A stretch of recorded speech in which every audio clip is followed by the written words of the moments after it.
Well,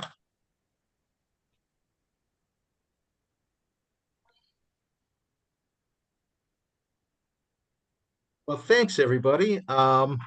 This is kind of our second virtual book discussion, and I'm Josh Ginsberg, and we have Megan with us, who started the group, and we have with us tonight the author Elaine Pascale, who is the author, if you can see, of The Language of Crows, which is what we just read, and boy, I really enjoyed it, and there is a lot that we can discuss here.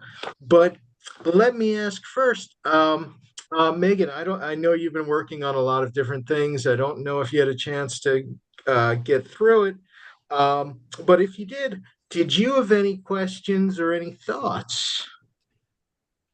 Okay, I'll be honest, I did not get through the entire thing, but I bought That's it. fine. That's fine. So the thought is there, and I'm very excited to finish I it. appreciate the thought. Yes. I know everyone's busy right now. I get it. I totally get it. And Yes. if you were able to read the first story, I feel Yeah. like maybe that's a good place for us to start because so many of the themes in the rest of the book, um, and two that really came across very clearly for me in different ways and different stories. I mean, this is well, for one thing, I imagine it's what people might call pink horror or feminist horror. It is definitely the feminine perspective comes through, and it comes through in ways that maybe would surprise people, especially the idea of language. And I think one of the pervasive fears that you sort of touch on, Elaine, is this inability to speak or to communicate, the loss of voice. And I mean, when we talk about sort of quiet horror, we're talking generally about kind of softer, less horrific things, which this isn't really that. It, No, it's a more literal sort of quiet horror where exactly. the quiet is the horror, the inability to speak. And I'm wondering, maybe you can tell me a bit about that and how that sort of plays out both in the title story and how it connects some of the other stories. Sure. I mean, I think the idea of not being able to be heard is a common, if not fear, but frustration. But many of us have that sort of recurring nightmare, right? Where you're trying to scream help, or you're trying to call 911, you're trying to do something and you can't, your voice isn't working, or no one's hearing you, no one's listening to you. That's a really vulnerable state to be in. And so with the first story, the titular story, The Language of Crows, that story is actually sort of a love letter to my grandparents. My paternal grandparents were immigrants that came through Ellis Island. And my grandmother did not have a hat, unlike all the other girls. That is true. A true part of the story. I remember my father telling me that and telling me that this was after she had passed, that she was embarrassed to be the only girl without a hat. And I remember at the time being so surprised because she was a very, she was part of that generation, that World War II generation where they didn't complain, they didn't whine, they didn't. I was like, this strong woman was embarrassed. It just shocked me. And I remember thinking, oh, if I could go back in time and give her the most beautiful hat, I would. But then she wouldn't have met my grandfather, and they loved each other deeply. And then my other grandmother was very into like paganism, Wiccan. If she was a witch, her grandfather was a witch. So I sort of blended my two grandmothers together for the story. But I did want to talk a little bit about the immigrant experience of not being heard, not just because English is your second language, but because they change your name when you come through. They do all of these things, and coming from a religious background, being taught the prayers and everything, it just sort of, it resonated with me trying to think about that experience and what that must have been like. And then, as you said, Josh, I do continue this theme in different ways throughout the book. Like we do have a mute character. We have a character who has a real serious speech impediment. The one that really, I think, might be surprising to people is the story toward the end, A Beautiful Day, about how everyone has to say the beautiful day and the regents are watching you to see. I think people have read that as a political story about like cancel culture and being careful about what you say in the political climate. And that's a great reading of that story. But I wrote it about mental health and mental illness, and not necessarily about the person who's suffering from mental illness, like the person suffering from depression or anxiety or suicidal ideation, but the perspective of the person who loves that person and is just wishing for a script. Like, what are the words I can say right now? I don't know what to say, and there's nothing to say. So that's why it's a beautiful day. It's a beautiful day. Like if I just put this rose-colored lens out here, everything will be okay. It'll be okay. Interesting. And that is surprising because I immediately when I read it, my brain being what it is, went to sort of this Orwellian kind of dystopian, which it has, certainly elements Oh of yeah. that, but that really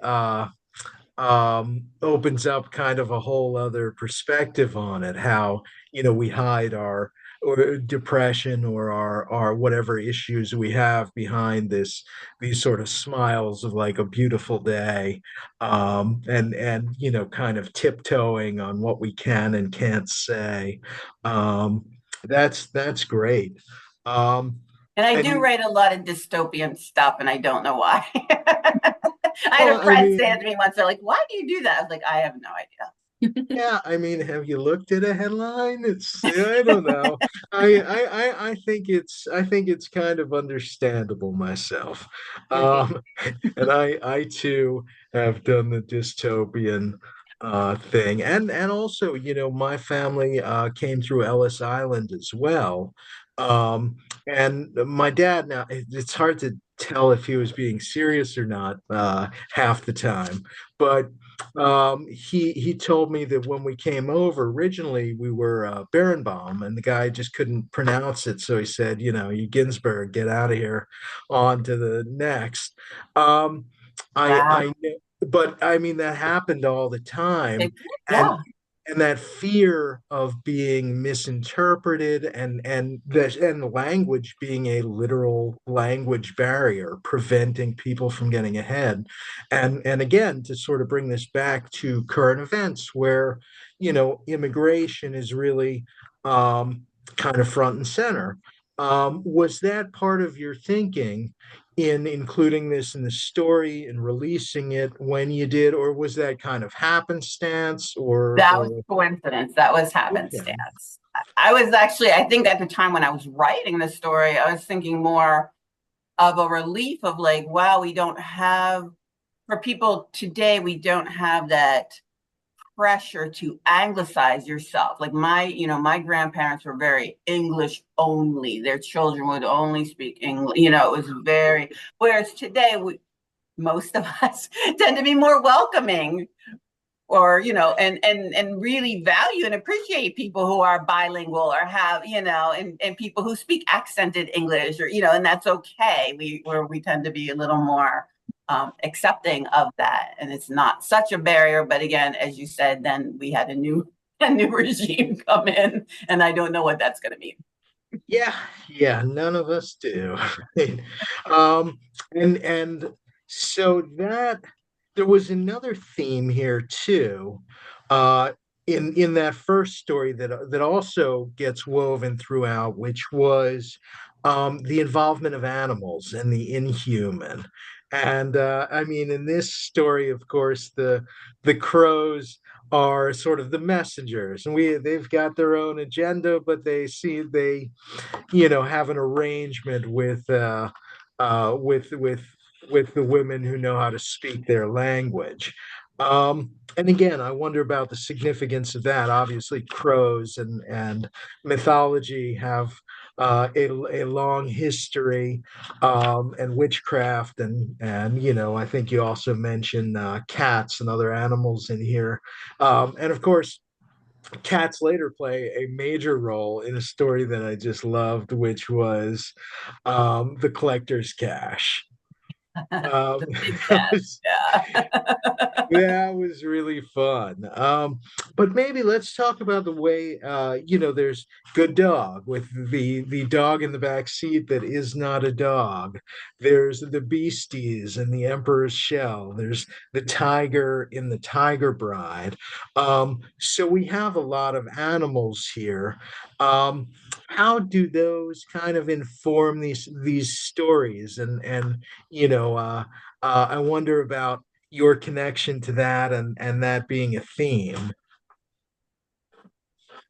Well, if you could see right here positioned beside me is my cat Louise, who I'm in my she shed right now, which this is my office. I work remotely, and she must come to my office when I work. She has to be here. This is really important to her. And we communicate all day long. So I think I think a part of it is an Elaine thing where I've just always had animals around. I'm really obsessed with tigers and big cats, but especially tigers. I'm very, very obsessed with them. So that's why you have the Tiger Bride. That's why you have Collector's Cache. But I'm also really interested in mythology. I used to teach courses on mythology and teach courses on monsters and monsters of different cultures and all that sort of a thing. So I have been interested in like how you look at familiars and that sort of a thing, but also just going back to language. And you think about how we do communicate with animals and how often people who struggle, I see you've got one too. I have Okay. four. Yeah. Oh, beautiful. How sometimes people who struggle with language have like emotional support animals that understand them and they understand the animal and how it's we don't need to actually use words to communicate. We can often communicate our desires and our needs to each other in other ways. And I actually find that quite beautiful. So I think that's sort of why I wove that through as well. I mean, in the story Spencer, he has this weird group that he communicates with. So yeah. Excellent. And then there were some stories that kind of veered off into other territory for a bit. I loved the second one, Jury Duty, where that was kind of a study in creating this sense of claustrophobia, right? I mean, the room keeps closing in on them and getting smaller. What's going on there? And there's dogs in that one too. Well, Yeah, okay, first, that's right. I had to have a jury duty story because I have served jury duty every 2 years of my life since I turned 18. And 1 year I was called for both district and federal.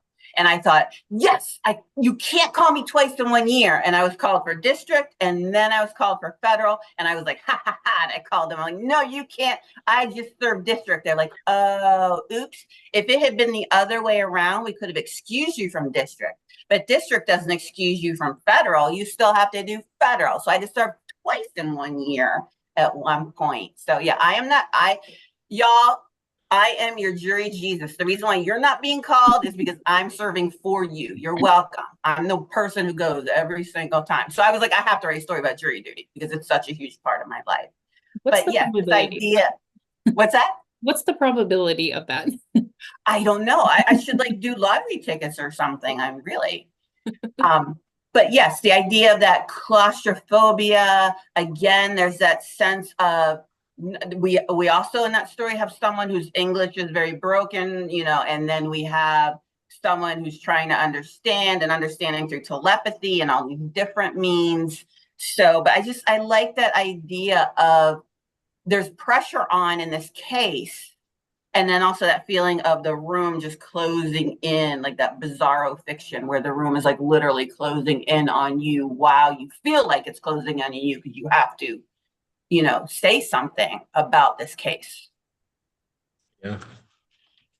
Well, I thought that was really well done, and I really had fun with the next one too because I love um, historical fiction, and I was writing a bit of that and reading a lot of that prior to sort of returning to horror, and this was kind of a great take on the Roanoke colony vanishing, but it was also it touches on what I know has been a theme as well in this book and in a lot of your other work, which is The sort of blood.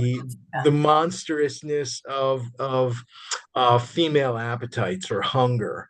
And I'm wondering if you want to talk a bit about that, not only kind of how that plays out in this particular story, but maybe in some of your other and newer. I know as soon as we finish one of your books, you already have a new one out, and I don't know if that plays a part in your new one, but I know There as is some cannibalism in a new one, but it's okay, not particularly female hunger like it was in the Bloodlight and like it was in Dead Reckoning.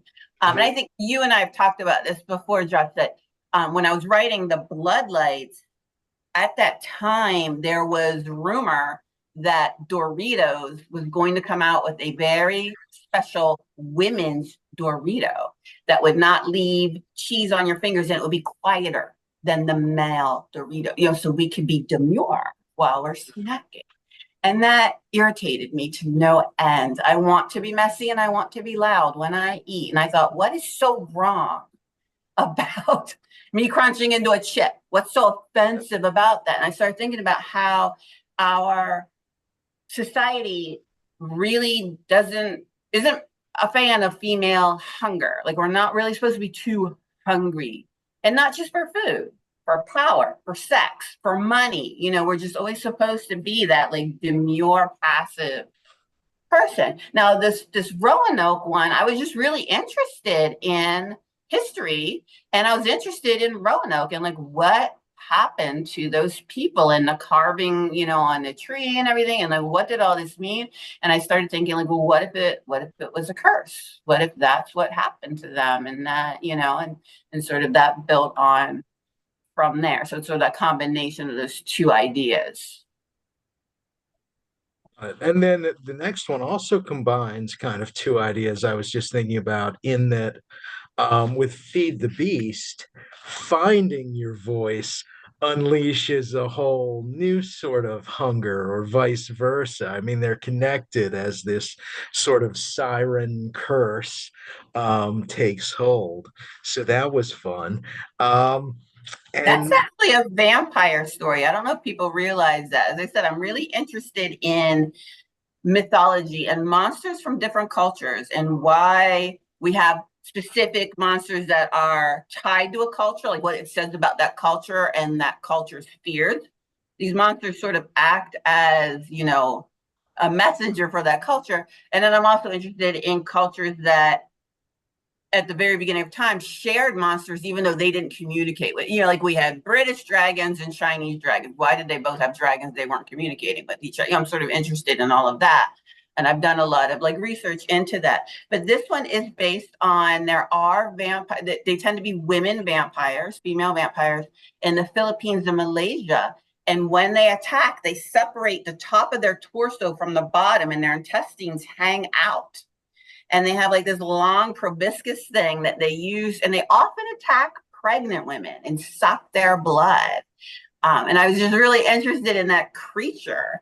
And it is like I put in the story, if you look at them when they're not when they're not feeding and they look human, you'll look upside down. Your reflection will be upside down in their eyes, and that's one way to sort of tell who they are. So that was one that I was not familiar with. I know. I want to say it was the Philippines. There's another type of monster that removes its skin and sort of floats around. I tend to get some of my mythologies confused because I end up reading a lot of it at the same time and all kind of runs together. Maybe it wasn't the Philippines. I'll have to go back and find it for you. But that was also very well done and very very disturbing. And And in that one, and in Milk Time too, you have the idea of being a child and not being listened to and not being heard when you're trying to say something's going on, you're trying to look for help, you're trying to understand the world around you, and the adults around you are just sort of dismissing you, which I think is a common experience when you think back to that vulnerability you had when you were a That's the child. worst. That's yeah. like my worst fear, not being heard. Mhm. Well, and in that story, not only not being heard, but being sort of vanished, being disappeared, where maybe you can still be heard, but you can't be seen or found. It almost there was, and maybe it's just because it's happening to kids in school, but I felt like there was maybe like a touch of like Doug Fortishness in here too. It felt akin.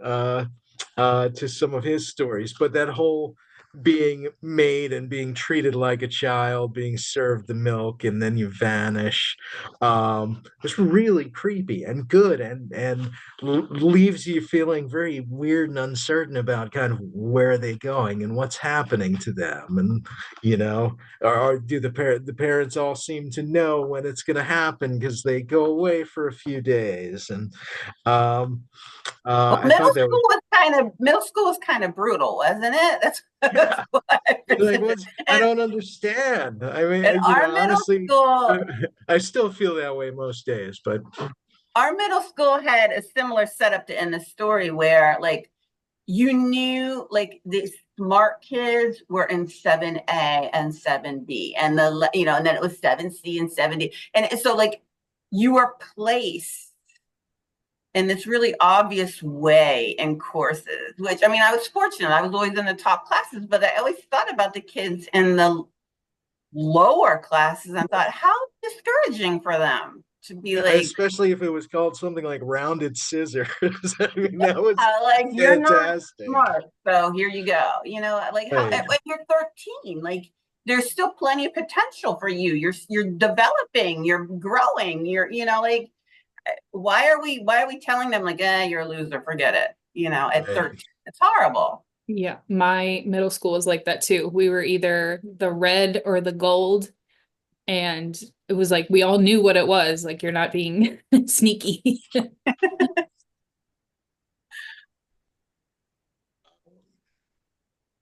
was just flipping through and looking at some of the others. Collector's Cash, like I said, that was fun.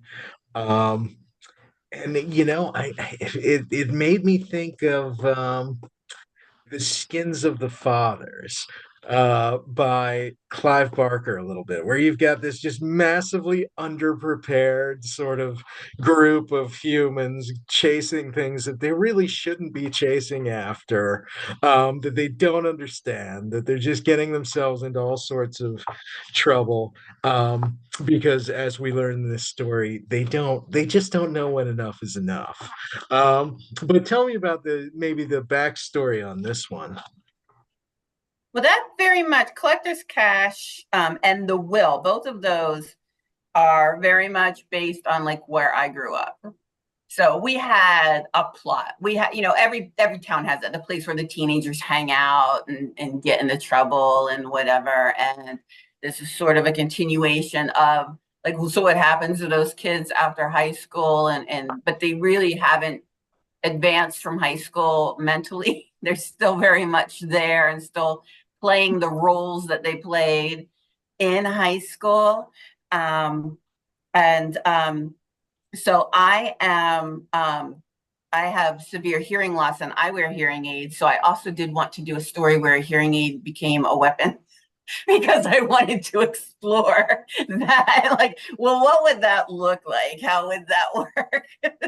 So, I don't think I ever knew that. Um, but that's with silence being a theme and something that you work with. Um, is that does the hearing loss kind of connect with that? oh, Uh, Yeah, absolutely. I'm sure it does. Yeah, because I'm more in a silent, when I take my hearing aids out, I'm profoundly deaf. I can't hear a thing. You could shoot a gun behind my head, I'd have no idea. And so so there is part of my life where I am in silence a lot. And the older I get, the more I value. There are times when I'm like, oh, thank God. Like it's almost like going into a sensory deprivation tank or something where you're like, I can just be inside and not have to deal with everything. So yeah, and they're in communicating, like when we're all wearing masks and things during COVID, I really struggled to communicate because I read lips most of the time, and I couldn't see people's lips, and that was kind of a scary time to be out and trying to communicate. And that idea of isolation is something that you explore in The Night Clerk, which was one of my other favorites from this, where it's such kind of I love these stories where we're up against something incomprehensible, right? I mean, it we assume it's a vampire or something, Mhm. but maybe it's not. I mean, you don't know. It's what the real horror is the uncertainty itself, right? Well, I think The Night Clerk was actually my first vampire story I ever wrote. I'm pretty sure it was. Um, I love horror stories where they take a group of diverse people, but ordinary people, and put them in a situation where it's extraordinary. I mean, Stephen King does it all the time, like The Mist, Under the Dome, all those types of things where you have like this microcosm of society, and you're making them, and you sort of see, how does it shake out? Who becomes the hero?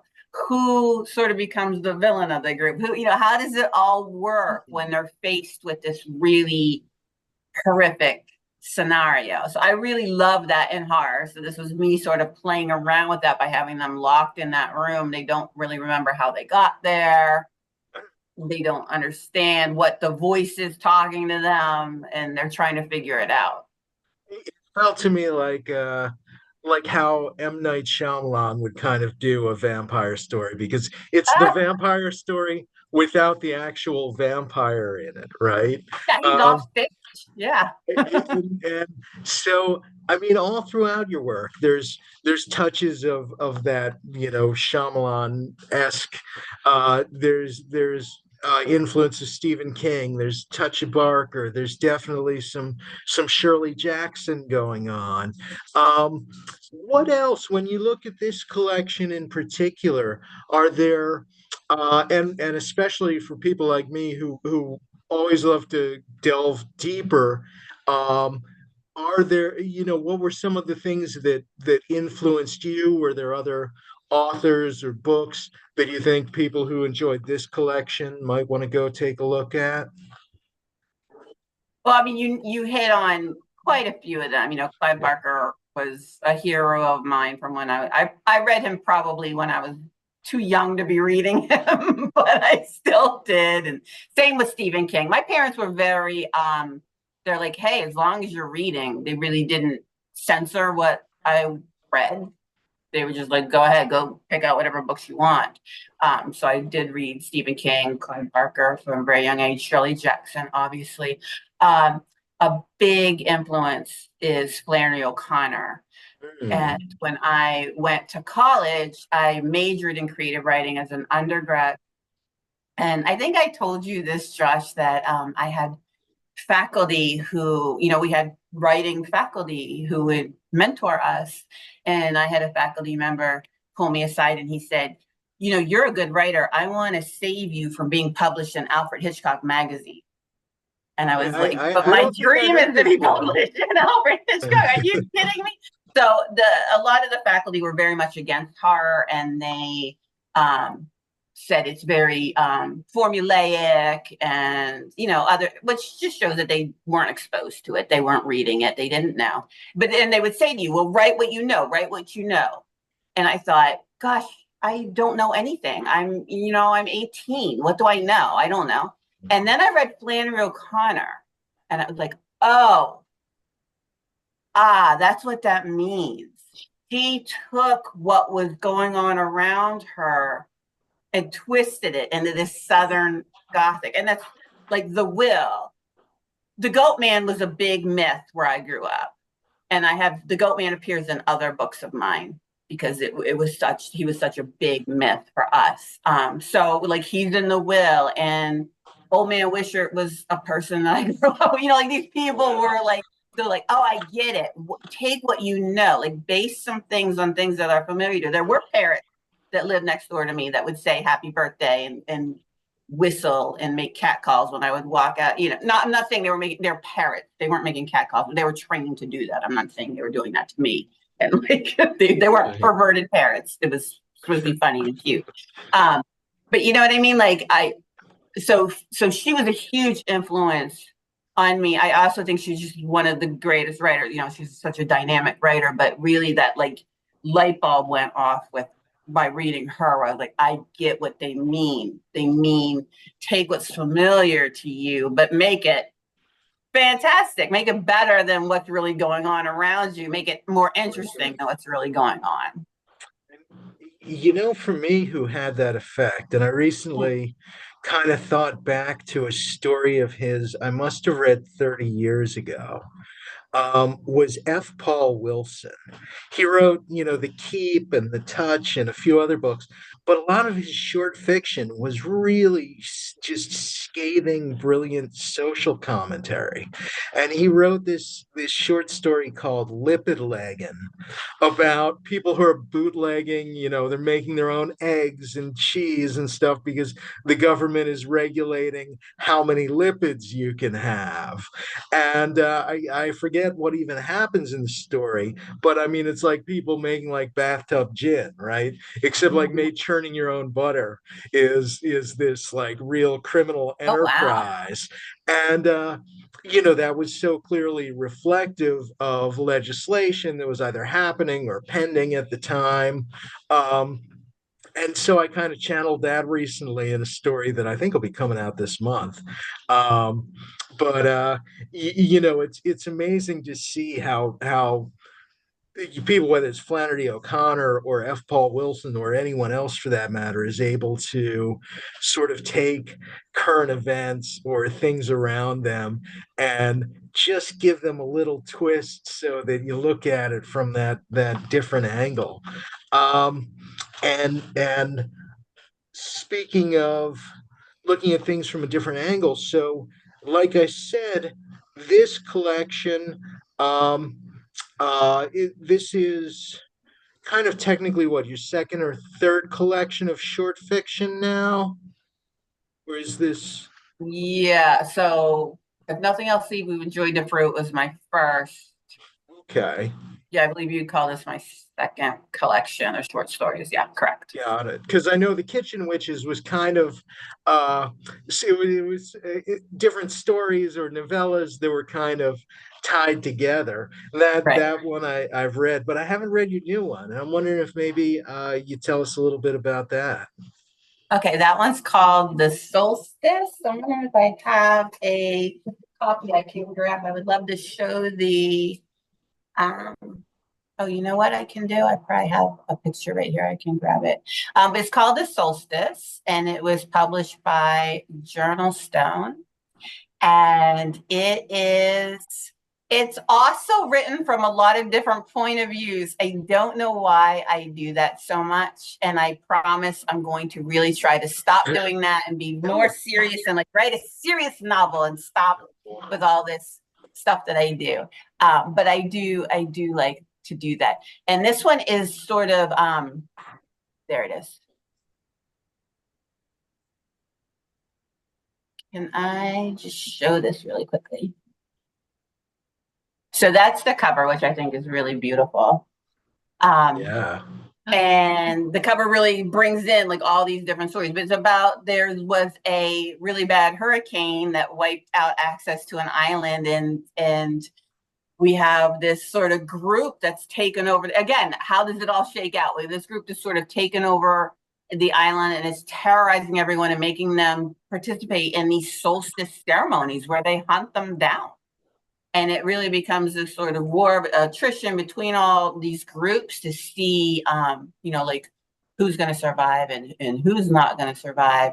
And like I said, it is a group of like different stories, sort of telling the story of the solstice from these different perspectives and different points of view.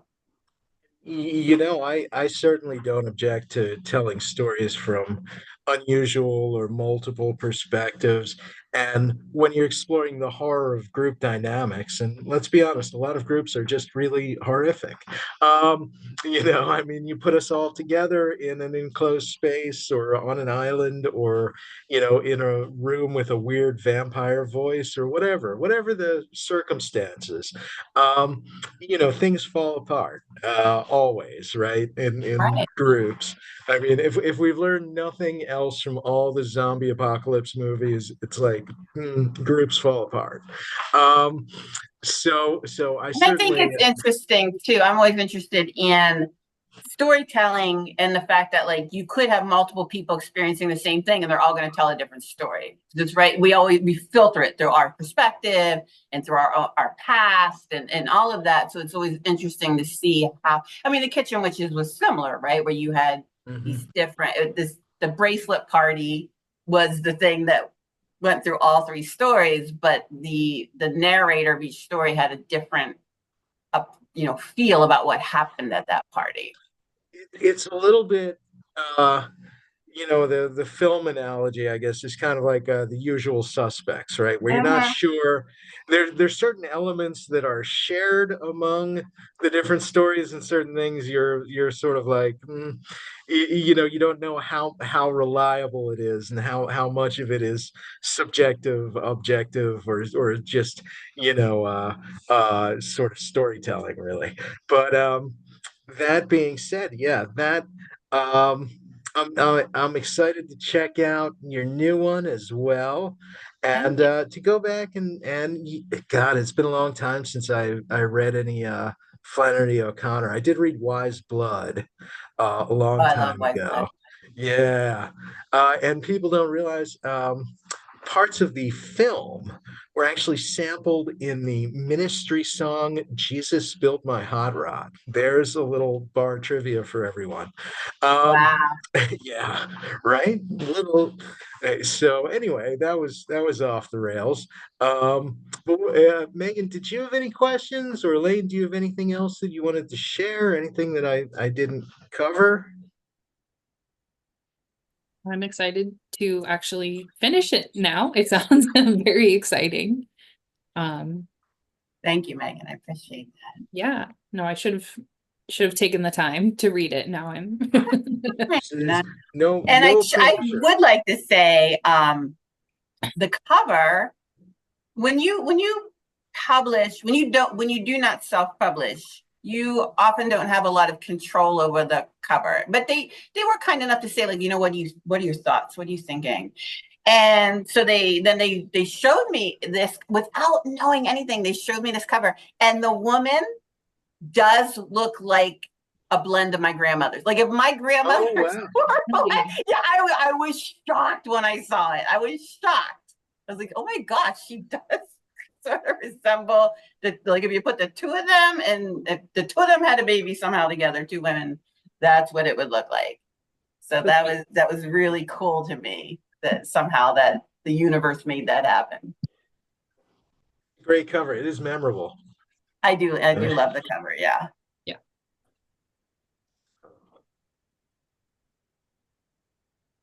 Well, I don't really have anything else.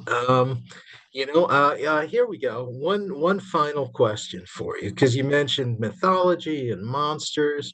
You know, um, mythological creatures, whether it's Medusa or vampires that split their lower and upper torsos, or cryptids or whatever.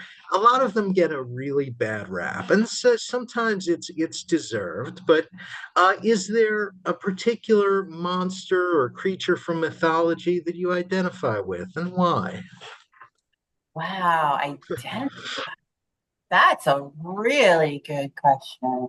I mean, I've always been a fan of vampires. I wouldn't say I identify with them, but they've always been my favorite. I've always been the most interested in them.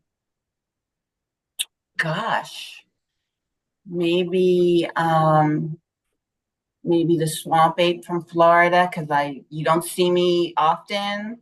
I sometimes don't smell too great. That one maybe is the most I share the most in common with. I think my wife would say that I too, um, you know, probably have some skunk apishness. That's a good one. Um, for me, it was always there was a creature from Dungeons and Dragons, an undead sorcerer called a lick, and I just always, the idea of indefinitely forestalling one's own demise just so that you can keep reading, like that makes sense to me. I could get behind that, sort of postponing one's death and into the afterlife just so that I can finish this damn paragraph. Right? So, but What about anyway. you, Megan? Do you have a monster or a creature that you identify with? That's a good question. Um, I will have to look into that because Okay.